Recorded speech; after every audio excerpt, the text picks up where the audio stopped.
Tidak selalu ganti menteri, ganti kurikulum. Tetapi ganti menteri, ganti kebijakan ya. Dan kalau tidak ada kebijakan baru ya buat apa menterinya diganti? Karena sebenarnya kurikulum itu kan lebih banyak berkait dengan administrasi dan organisasi dari pembelajaran, dan kebijakan menyangkut pelaksanaan kegiatan belajar mengajar. Saya sering bercanda begini, apapun kurikulumnya, mencari luas segitiga itu ya setengah alas kali tinggi. Tidak kemudian ketika kurikulum merdeka terus mencari luas segitiga itu berganti rumusnya. Hanya saya sempat mengintrodusir dan sekarang sedang dalam proses untuk penyiapan penerapan itu adalah pendekatan deep learning dalam pembelajaran. Tadi dengan deep learning itu kami mendorong pembelajaran yang mindful, pembelajaran yang reflektif gitu, tidak kejar tayang tapi mendalami materi, kemudian pembelajaran yang meaningful. Murid-murid itu tahu untuk apa dia mempelajari sesuatu, apa hubungannya dengan karir mereka, apa yang bisa dia lakukan dengan ilmunya itu, dan karena itu pembelajaran menjadi joyful, menjadi menyenangkan. Itu yang full berarti. Itu yang kemarin di masyarakat disebut kurikulum full itu. Padahal itu bukan kurikulum, sekali lagi. Deep learning itu pendekatan dalam pembelajaran. Mungkin ada konsekuensinya terhadap muatan materi pelajaran. Jadi sekarang ini kan kami mengamati muatan materi pelajaran itu terlalu berat, pokok bahasanya terlalu banyak, sehingga karena itu maka pembelajarannya menjadi tidak mendalam. Nah, dengan deep learning ini kami berusaha agar pokok bahasanya kita pilih yang paling esensial, yang paling mendasar untuk dipelajari itu apa. Nah, dengan itu maka kemudian ruang untuk membahas secara luas, secara mendalam ini akan terbuka, sehingga murid itu dan guru-guru itu bisa mengajar dan belajar dengan gembira, dengan interaksi yang sehat, dengan interaksi yang juga produktif, yang mungkin dalam konteks ini akan ada perubahan dari sisi muatannya atau pokok bahasanya, tapi tidak mata pelajarannya. Mata pelajaran yang mungkin baru, saya katakan mungkin karena bisa jadi ini tidak baru, itu artificial intelligence dan coding. Itu nanti akan kita ajarkan mulai sekolah dasar, bisa mulai kelas 4 atau kelas 5.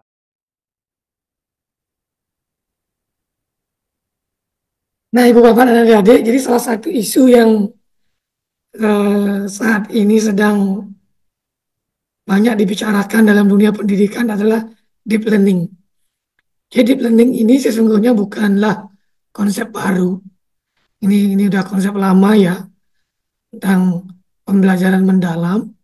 Tapi dengan adanya pergantian pemerintahan, dalam hal ini Menteri Pendidikan ya, dan Kebudayaan, Pendidikan Dasar dan Menengah, mulai diangkat lagi tentang deep learning. Deep learning itu kalau kita terjemahkan kan pembelajaran yang mendalam. Nah, saya mencoba memberikan judul dalam Diksa Berbagi hari ini dengan judul Deep Learning, pembelajaran bermutu untuk mewujudkan profil lulusan melalui model siklus belajar Panca Pramana. Jadi saya mencoba mengkaji salah satu kearifan lokal Bali ya. Dalam ini adalah Panca Pramana. Bagaimana kalau kita kaitkan dengan konsep deep learning nanti, gitu ya. Nah, Ibu Bapak dan adik-adik, ada sejumlah hal yang saya sampaikan, kita diskusikan pada hari ini, yaitu ya tentu pendahuluan, hakikat deep learning itu apa, pembelajaran bermutu itu seperti apa, profil lulusan yang dimaksudkan dalam deep learning itu apa saja, kemudian model siklus belajar Pancakramana itu seperti apa, dan bagaimana implementasi deep learning dalam kaitannya dengan siklus belajar Pancakramana dan akhirnya kesimpulan. Nah, yang melatar belakangi materi ini tentu adanya perubahan di masa depan ya, yang sulit diprediksi. Kemajuan teknologi, terutama dalam bidang IT ya, itu menyebabkan perubahan sangat cepat terjadi dan sulit diprediksi. Nah, permasalahan lain itu adalah terkait dengan mutu pendidikan kita. Dalam hal ini terkait dengan literasi, numerasi, dan kemampuan high order thinking skill, ketimpangan mutu pendidikan kita masih terjadi. Kita saat ini sedang memasuki bonus demografi sebenarnya. Saat ini kita sudah mulai ya, walaupun nanti puncaknya itu 2035 gitu, sehingga diharapkan bisa mewujudkan visi Indonesia Emas tahun 2045. Jadi bonus demografi itu mulai dari saat ini sebenarnya, dan nanti puncaknya pada tahun 2035. Nah, oleh karena itu dibutuhkan kompetensi masa depan yang bisa menjawab tantangan zaman gitu ya. Nah, pemerintah dalam hal ini memandang pembelajaran mendalam atau deep learning ini sebagai salah satu solusi untuk mewujudkan pendidikan yang bermutu melalui pembelajaran yang bermutu. Gitu ya. Kalau kita lihat hasil PISA akhir-akhir ini ya, kita Indonesia itu masih rendah ya. Bahkan kita berada di bawah Malaysia, Thailand gitu ya. Kita masih di rendah, lebih rendah dari itu skornya. Dan kalau kita lihat level penguasaannya, kita rata-rata berada di level 1, 2, 3. Kita belum mampu berada di level 4, 5, dan 6. Artinya kita baru hanya di level low, gitu ya, low order thinking skill. Jadi anak-anak kita belum mampu mencapai level 4 sampai 6, higher order thinking skill. Nah, ini merupakan kondisi atau fakta yang terjadi dan tantangan kita bersama bagaimana meningkatkan kualitas pendidikan kita. Salah satunya kita bisa melihat dari hasil PISA ini. Nah, kalau kita tengok tujuan pendidikan kita kan sudah tercantum dalam Sisdiknas ya, Undang-Undang Sisdiknas tahun 2023 yang pada intinya mengkaji tentang ini. Tujuannya yang dimaksudkan adalah bagaimana peserta didik itu memiliki iman dan takwa, berakhlak mulia, sehat, berilmu, cakap, kreatif, mandiri, demokratis, dan gotong royong. Nah, dari rumusan tujuan pendidikan nasional ini nanti diturunkan menjadi profil lulusan. Ya. Mari kita lihat apa itu deep learning, Bapak dan adik-adik ya. Deep learning itu merupakan pendekatan pembelajaran ya, yang menekankan pemahaman konsep dan penguasaan kompetensi secara mendalam dalam cakupan materi yang lebih sempit. Artinya materinya sempit, tetapi kajiannya lebih mendalam. Itu berbeda dengan surface learning. Itu materinya luas, tetapi kajiannya di permukaan saja, kurang mendalam gitu. Nah, kita mungkin selama ini itu lebih difokuskan pada penyelesaian materi yang banyak gitu, tapi tidak dikaji secara mendalam. Nah, itu. Jadi deep learning ini lebih memfokuskan pada kajian yang mendalam dibandingkan dengan materi yang luas. Nah, gitu. Dibandingkan materi yang luas. Nah, pembelajaran mendalam ini menekankan pada suasana belajar yang penuh berkesadaran atau mindful. Jadi dengan kesadaran belajar, anak-anak belajar dengan penuh kesadaran. Kemudian bermakna. Jadi apa yang dipelajari itu betul-betul bisa ditangkap maknanya. Dan penuh dengan kesenangan, kegembiraan. Jadi joyful dia belajarnya. Melalui apa? Melalui olah pikir, olah hati, olah rasa, dan olahraga fisik secara menyeluruh. Nah, Ibu Bapak, nah ada 3 kata kunci atau elemen kunci sebetulnya dari definisi tadi ya, terkait dengan deep learning ini. Yang pertama itu tadi, mindful learning. Jadi anak-anak belajar dengan penuh kesadaran, itu ya, apa yang dia pelajari. Kemudian di sini guru agar bisa membiasakan anak, misalnya membuat kesimpulan sendiri di akhir kegiatan, dan merefleksikan perkembangan apa yang telah dipahami oleh anak. Ya, seperti apa yang sudah dipahami. Jadi ada unsur refleksi di sana ya, dalam mindful learning.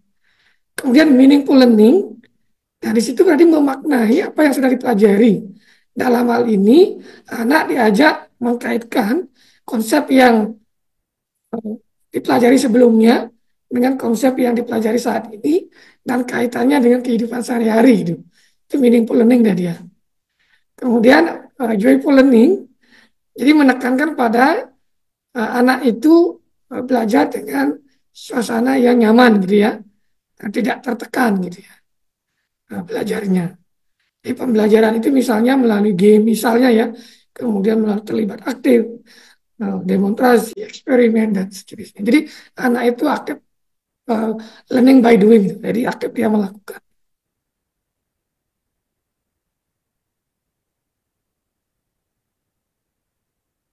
Nah kemudian berikutnya kita lihat sedikit tentang pembelajaran bermutu.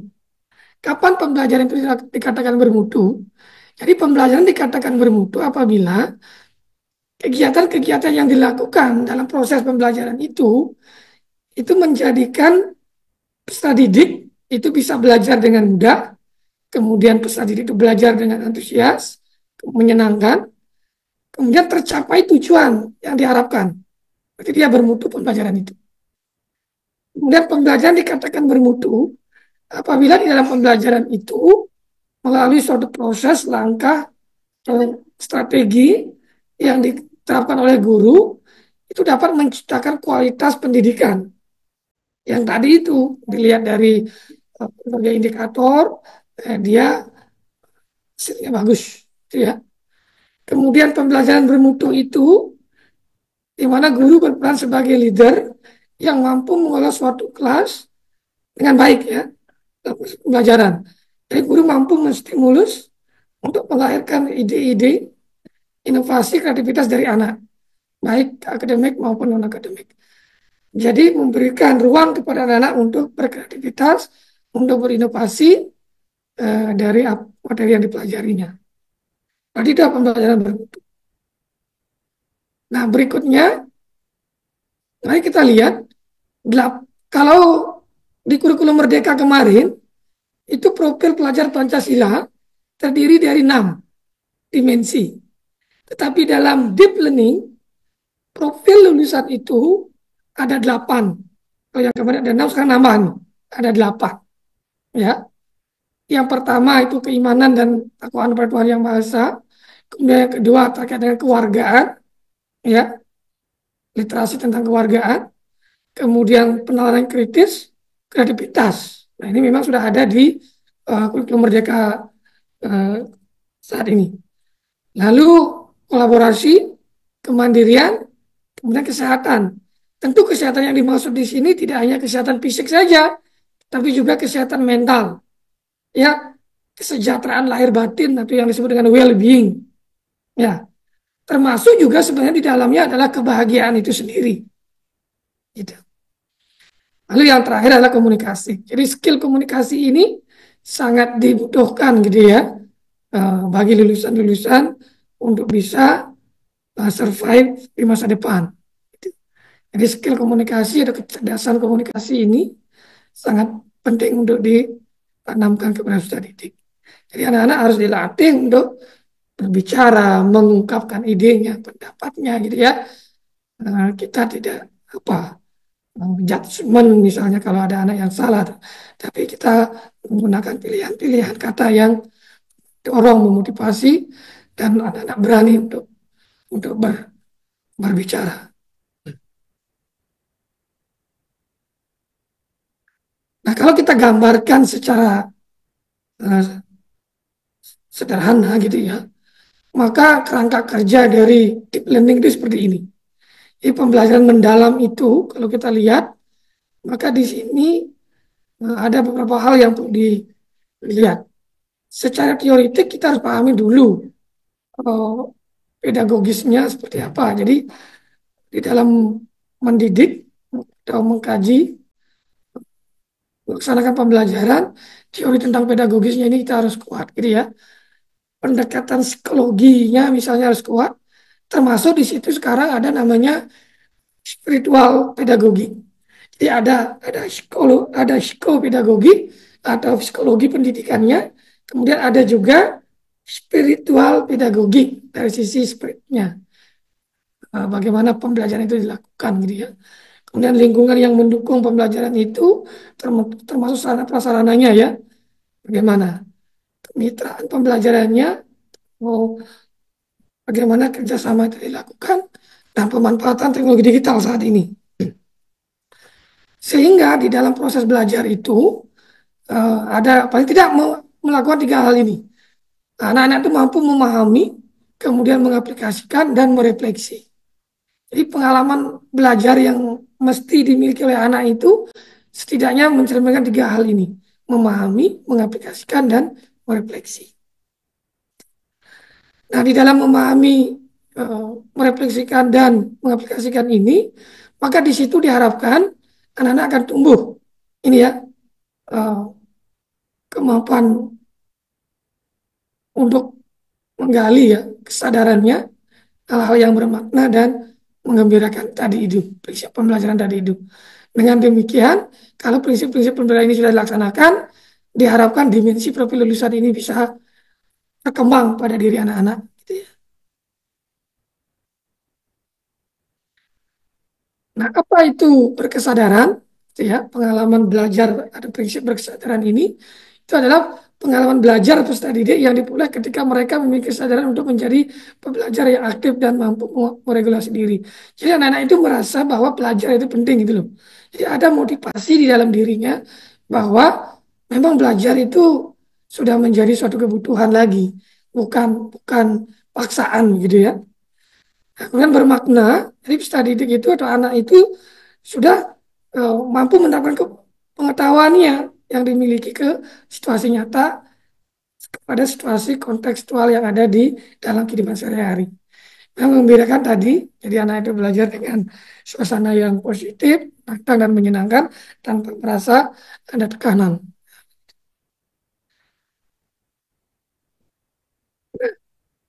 Pengalaman belajar yang tadi itu, yang memahami, mengaplikasikan dan merefleksikan, bisa kita lihat dari hal ini. Jadi pengetahuan esensial yang harus dimiliki, pengetahuan aplikatif, dan pengetahuan nilai atau karakter. Jadi di dalam pembelajaran, apalagi di SD misalnya, maka nilai dan karakter ini itu sangat penting ditekankan melalui materi-materi yang disampaikan oleh guru. Gitu ya. Di dalam materi itu, nah, ketika dia mendapatkan pengetahuan atau statement knowledge ini, sesungguhnya dia juga mendapatkan nilai dan karakter di sana di dalamnya. Nah, kemudian di situ juga mereka mampu merefleksi, meregulasi diri, apa yang perlu saya pelajari lagi, apa yang sudah saya kuasai lagi. Nah ini kalau kita katakan dari pengalaman belajar dia memahami, mengaplikasikan dan merefleksi. Jadi kalau memahami itu mengkonstruksi pengetahuan, kalau mengaplikasikan itu menerapkan pengetahuan lagi kehidupan kontekstual, kemudian merefleksi itu artinya merefleksi, meregulasi diri, kemampuan diri gitu ya untuk mengelola proses belajar secara mandiri. Nah itu tentang deep learning jadi ya. Nah mari kita lihat konsep siklus belajar panca pramana. Jadi siklus belajar panca pramana ini merupakan salah satu jenis kearifan lokal sebenarnya yang ada di Bali dengan uh, spirit ajaran agama Hindunya, gitu ya. Jadi siklus belajar ini panca itu 5 sebenarnya ya, dan pramana itu adalah suatu pendekatan untuk mencapai kebenaran gitu ya, untuk mendapatkan pengetahuan gitu ya, sehingga panca pramana itu ada 5 cara dalam melakukan penyelidikan untuk memperoleh pengetahuan untuk kebenaran. Nah, apa saja itu panca pramana itu? Itu terdiri dari 5 ya. Prakyasa pramana, anumana pramana, upamana pramana, sabda pramana, dan artapati pramana. Prakyasa pramana, prakyasa itu artinya melihat, mengamati langsung gitu ya. Jadi belajar dengan cara langsung gitu ya, berhadapan dengan objek. Entah itu observasi misalnya gitu ya, melakukan eksperimen misalnya gitu ya. Jadi mengamati langsung. Lalu kalau anu mana pramana itu pengetahuan yang didapat dengan cara dari fakta-fakta yang didapat gitu ya, lalu menggunakan nalar yang logis. Bagaimana hubungan antara fakta yang satu dengan fakta yang lain gitu ya. Nah, itu belajar dengan cara seperti itu. Kemudian upamana pramana itu adalah bagaimana kita belajar suatu hal dengan membandingkan atau mengumpamakan hal itu pada objek yang lain. Gitu. Misalnya belajar tentang tata surya. Tentu kita susah langsung ke tata surya kan. Tapi kita membuat objek tiruan misalnya tentang tata surya. Itu artinya itulah membandingkan gitu ya. Kemudian sabda pramana artinya kita belajar langsung dari sumber terpercaya, dari referensi-referensi terpercaya.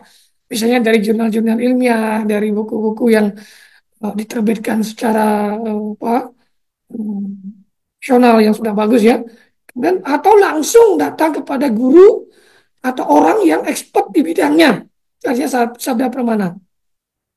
Kemudian yang berikutnya artapati pramana.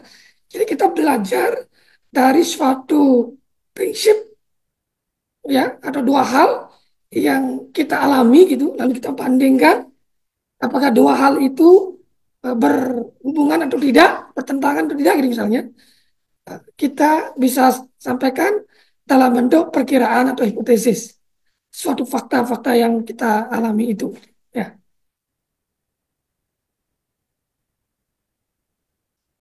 Nah, kalau kita gambarkan maka model siklus panca pramana itu seperti ini ya. Jadi silakan sesuai dengan karakteristik materi yang ada di lapangan, di sekolah, dan sesuai dengan tingkatan peserta didik, maka misalnya di SD, SMP, SMA, maka silakan dipilih dari tahapan yang ada ini yang mulai dari mana. Misalnya dari Praktiasi misalnya, lalu lanjutkan dengan Artapati, lanjutkan dengan Anumana, lanjutkan mana dan Sabda, berakhir di Sabda. Itu misalnya. Atau dari mana dulu? Dari Artapati dulu misalnya. Sesuaikan dengan karakteristik materi yang ada di sekolah dalam penerapannya nanti. Nah, saya ambil contoh. Ketika kita menerapkan model siklus belajar panca pramana ini dengan strategi PAUS gitu ya, PAAUS, maka dapat dilakukan seperti ini. Pembelajaran diawali dengan siswa melakukan pengamatan langsung terhadap objek yang dipelajari, lalu siswa diajak merumuskan masalah-masalah dalam bentuk hipotesis itu ya tadi ya yang ada. Kemudian siswa diajak untuk menyimpulkan dari analisis yang telah dilakukan, lalu mengaitkan dengan pengetahuan yang didapat dengan pengetahuan sebelumnya yang telah dimiliki melalui suatu analogi misalnya modelan. Lalu yang terakhir mengecek, membuktikan melalui sumber referensi yang ada atau meminta penegasan ya penekanan dari guru maksudnya ya. Nah, itu kalau kita menggunakan strategi PAUS ini. Tentu keberhasilan dari penerapan strategi PAUS ini itu tergantung dari kelehan guru atau kompetensi guru di dalam menggunakannya di lapangan nanti. Karena di sini seorang guru melalui tahapan PAUS ini, guru bisa menginsersi nilai-nilai atau karakter-karakter yang bisa dikembangkan pada diri anak-anak tadi itu kalau kita kaitkan dengan 8 profil lulusan tadi.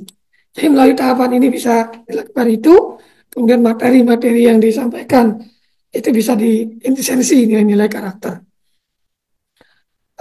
Kalau saya misalnya karena backgroundnya adalah sains gitu ya, jadi mengajar sains di mahasiswa PGSD, maka saya bisa mengambil contoh tentang pembelajaran sains misalnya ya. Jadi ketika kita mempelajari tentang hukum Newton misalnya, di situ kita bisa praktekkan langsung, mengamati langsung bagaimana kerja hukum Newton itu gitu. Misalnya hukum 1 Newton 1 misalnya, itu kan kalau secara konseptual dia hukum 1 Newton itu mengatakan bahwa kalau setiap benda dia akan diam, benda diam tetap akan diam gitu. Kemudian benda yang bergerak tetap akan bergerak selama gaya-gaya yang bekerja pada benda itu sama dengan 0.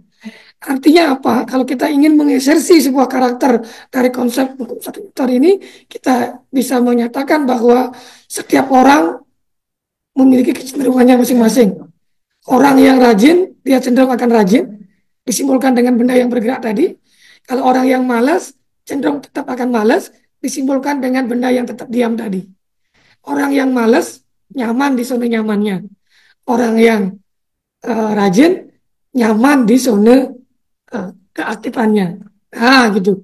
Jadi tinggal kita memilih ingin tetap berada di zona nyaman yang diam tadi atau nyaman berada di zona yang aktif produktif tadi. Nah, itu misalnya nilai-nilai yang bisa kita insersikan di dalam materi.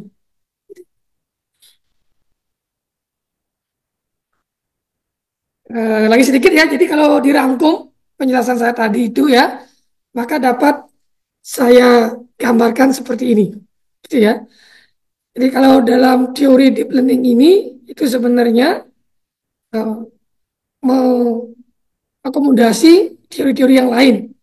Ya, teori tentang meaningful learning, teori tentang mindful learning, dan joyful learning. Jadi ini masing-masing teori joyful learning, mindful learning, dan meaningful learning ini itu sebenarnya sudah dikembangkan oleh para tokoh-tokoh pendidikan. Lalu dikemaslah itu dalam suatu pendekatan pembelajaran yang disebut dengan deep learning itu sebenarnya.